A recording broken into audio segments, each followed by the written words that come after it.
पाठ 13 परिवर्तन भौतिक और रासायनिक। पहला प्रश्न यहाँ पर आता है कि हमारे आसपास होने वाले परिवर्तन कौन से कारण। परिवर्तन कई तरह के होते हैं, जलवायु में परिवर्तन होते हैं, वातावरण में परिवर्तन होते हैं, और कुछ आपदा के कारण भी प्राकृतिक या व्यक्तिगत रूप के या मानव निर्मित आपदा भी से भी परिवर्तन होते हैं, वातावरण में परिवर्तन होते हैं, और किसी प्रकार के वास्तविक परिवर्तन भी होते हैं, वस्तुओं में परिवर्तन होते हैं, प्रकृति में परिवर्तन होते हैं। तो परिवर्तन के बहुत सारे कारण हैं। मानव निर्मित परिवर्तन क्या होता है? जो मानव निर्मित परिवर्तन वैसे जैसे कि पहले वो छोटे घर होते हैं, बाद में वो कुछ परिवर्तन होकर बड़ी बड़ी मंजिली इमारतें बन जाती हैं, तो ये परिवर्तन मानव निर्मित ही होते हैं। कुछ मॉल जहाँ पर गांव जैसे क्षेत्र होते हैं वहाँ पर शहरीकरण हो जाता है, तो ये मानव निर्मित ही परिवर्तन है। अब यहाँ पर देखेंगे नीचे दिए गए चित्रों में कौन से और कैसे परिवर्तन हुए।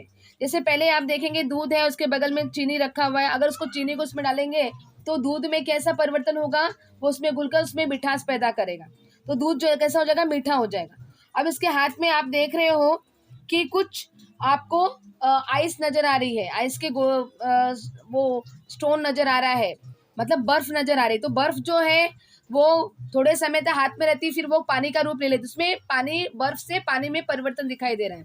अब देखो इसमें अंकुरण, कोई बीज है उसमें अंकुरण, पहले वो बीज था लेकिन उसमें अंकुरण आ गया, तो वो बीज में परिवर्तन क्या हो गया, उसमें अंकुरण आ गया।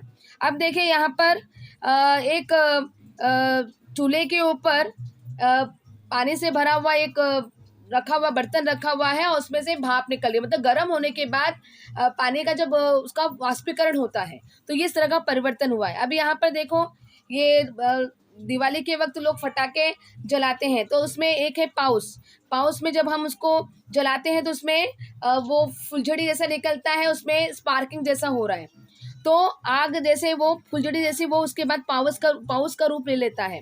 तो उसमें परिवर्तन ये हुआ कि पहले वो एक साधारण सा था, लेकिन इसको जब हमने इसको जलाया तो उसमें परिवर्तन दिखाई दिया। अब देखिए यहाँ पर लकड़ी है, लकड़ी में जब आग लगाई गई तो उसमें वो लकड़ियां जलने लग गई। अब यहाँ पर देखें फटाके की माला पूरी बनी हुई है, और उसको जब हमने जलाया तो उसमें से वो फटाके ये जलने लगे और फिर तेज आवाज होने लग गई।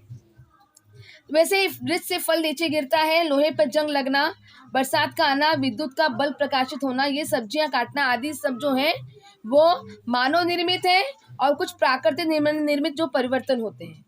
और ये परिवर्तन प्राकृतिक रूप में भी होते हैं और मानव निर्मित भी होते हैं, जैसे कि लोहे पे जंग लगना, वृक्ष से फल नीचे गिरना, बरसात का आना, और ये सब जो है वो प्राकृतिक है। लेकिन विद्युत का बल्ब प्रकाशित होना, सब्जी काटना, ये जो है ये मानव निर्मित परिवर्तन है। अब देखा होगा आपने पिछली कक्षा में, जैसे फल का पकना, दूध का खराब होना, ये परिवर्तन जो है वो प्राकृतिक होता है। अब जैसे आपने फल जो है वो पेड़ में ही लगा हुआ रहता है, पहले कच्चा होता है, उसके बाद वो उसमें पकने की प्रक्रिया, ये तो प्राकृतिक निसर्ग रूप में होती है।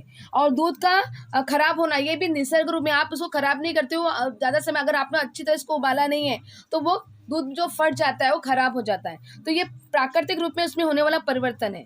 और वैसे देखा जाए तो ऐसे बहुत सारे उदाहरण हमें मिलेंगे, और इस उदाहरणों के अंतर्गत आप देखेंगे दैनिक जीवन में मानव निर्मित पदार्थ देखने को मिलते हैं, और जिसमें पेंसिल की नोक करना, रोटी बनाना, भोजन पकाने, जैसे कितने सारे परिवर्तन जो होते हैं वो उपयोगी होते हैं, ये इसको बोलते हैं उपयोगी परिवर्तन।